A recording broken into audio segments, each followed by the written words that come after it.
Hi guys, and welcome back to my channel. So today I want to learn how to make this trendy kimono with welt pocket. So let's get started. I used 2 yards of Ankara and half yards of bridal satin. So you can see I have the bridal satin and I folded my fabric into four. First of all, fold two and fold into four again. I've folded it into two and also folded into two again. After I finished doing that, I started getting my shoulder. Okay, I want to first of all get my shoulder, then from there I get my desired sleeve. It's cut together. From my shoulder I got my bust, got my waist. Because it's going to be fitted, got my hip and the length where I want it to get to. It's going to short as you can see it on the video. And after I finished doing that, then 2 inch allowance that I will use and turn it.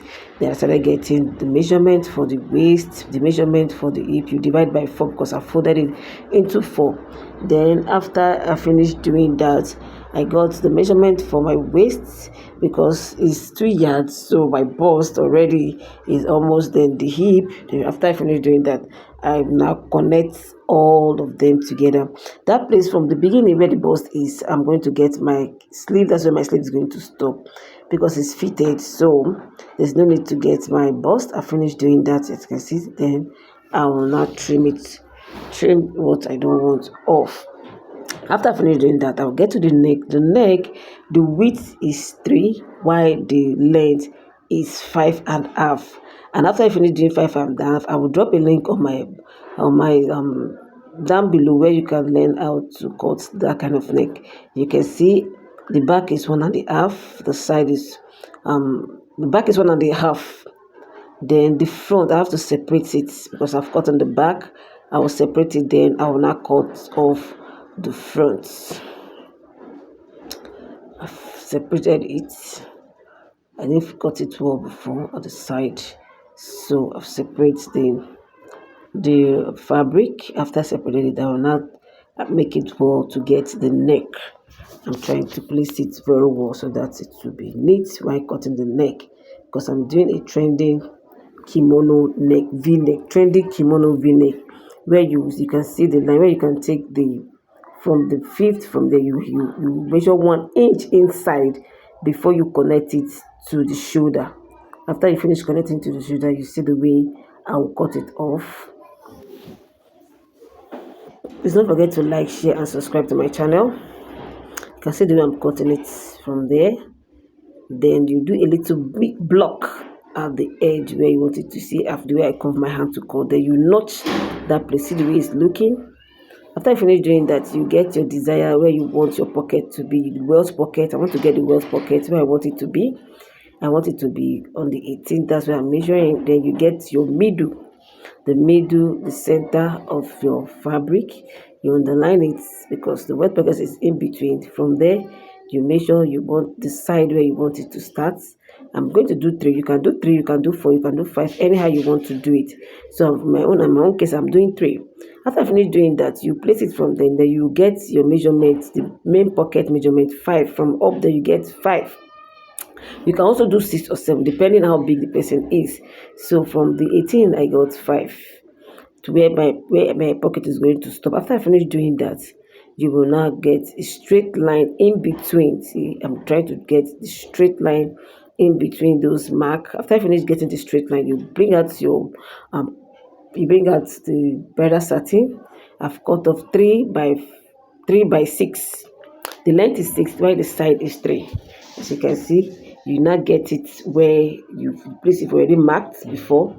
You place it where you want it to start and where you want it to stop. After you finish doing that, you will now get the middle in between. You have to pin it down first so that it will not move. The bridal satin, like I said, the length is 6. You know, our normal pocket is 5, so I make it 6. I have to have excess at the top.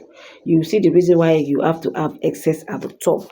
So you pin it down first. After you finish doing that, you use your your ruler to get the middle in between where the pocket, where you're going to slit the pocket. After you finish getting middle, you bring out your tape. You mark another half inch,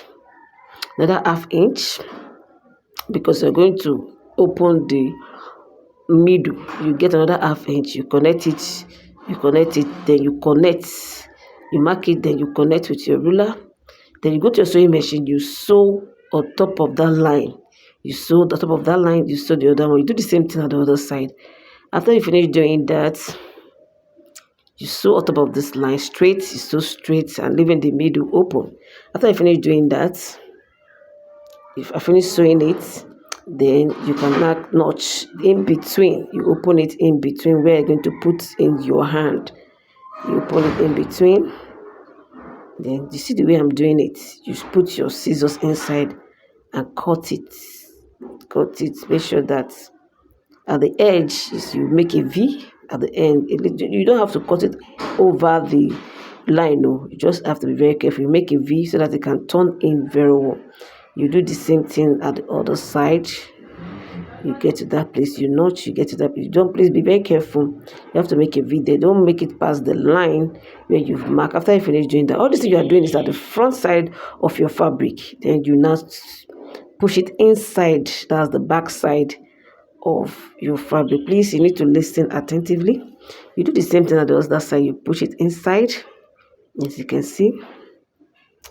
Then you use your iron to press it very well. Ironing is very important on this welt pocket. Use your iron to press it so that to slip down very well. After finishing doing that, you will now have to push in. You push in so that the tips is going to show. The black is going to show. The bright is going to show half inch. You bring it out like this a little. You bring it out a little. You bring it out a little, so that it's going to close the pocket. By the time you finish, you push it inside, the mouth will be open. So you bring it half inch like this. The breast satin is supposed to be showing. Then you do the same thing on the other side. Let me show you at the back what you're supposed to do. You bring it there, you iron. You have to iron very well to make it very neat. I'm bringing it time to bring it out from inside. Then you bring out your pockets. You cut off your pocket. This is going to be our pocket. You place it this way. You don't need to sew it down. No. When you place it, I will show you how you're going to sew it. So by the time you put your hand inside the pocket, your hand will not be falling off. You go to your sewing machine, you place it like this. Make sure that it's not touching your normal fabric. You see the way I'm doing it. You sew it this way, straight. After you finish doing that, you turn it so the way it's looking. You see, I'm not sewing together with the fabric. You lift it up because by the time you push that brass satin, there's space inside that you can use. See the way I'm sewing. See the way I'm showing you. You just lift it up and you sew. After you finish sewing, this is the outcome of the pocket. Then you need to press very well. You need to press very well to make it neat, to make it slip, and to make it neat. After finish doing that, you bring back the back. You place it together. Then you go to your sewing machine to sew the two neck together. Place it together, facing each other. Then you get your sewing machine, you sew the shoulders, sew this way together. After you finish doing that, then you bring out your bridal satin. You have to make sure that you around the neck. Then get a very long bridal satin. Get a very long bridal satin, you see. After I finish doing that, you notch. It's by 2. I call this the width by 2. Then the length is very long. It has to be longer than the measurement. Then you put it at the last side because there's a block line. There's a straight line. I'll print my other line how to sew this trendy v-neck. So you start at the edge, that other edge. You see the other. There's line there. There's space, enough space there. Then you turn it. You turn it. After you sew it this way, you leave at the reach on the other side, you have to stop there. Then you let it straight. Then you fold in between. You have to fold in between. See the way it's looking? Before see is the way it's looking, you have to fold in between that place so that it will be neat. After you finish doing that, then you turn your cape this way. You cut it to your desired length where you want it to be. After finishing, you bend it anyhow you want to do it. You can do block, you can do V, anyhow you want to do. You take to your sewing machine and top stitch on top. That's how you sew it round. And after I finish doing that, this is the outcome. Then the sleeve, the same thing. You can put on the sleeve if you want to 2 inch. And this is the thank you for watching. Thank you for coming to my channel. Please don't forget to like, share, and subscribe to my channel. See you at the next video. Bye.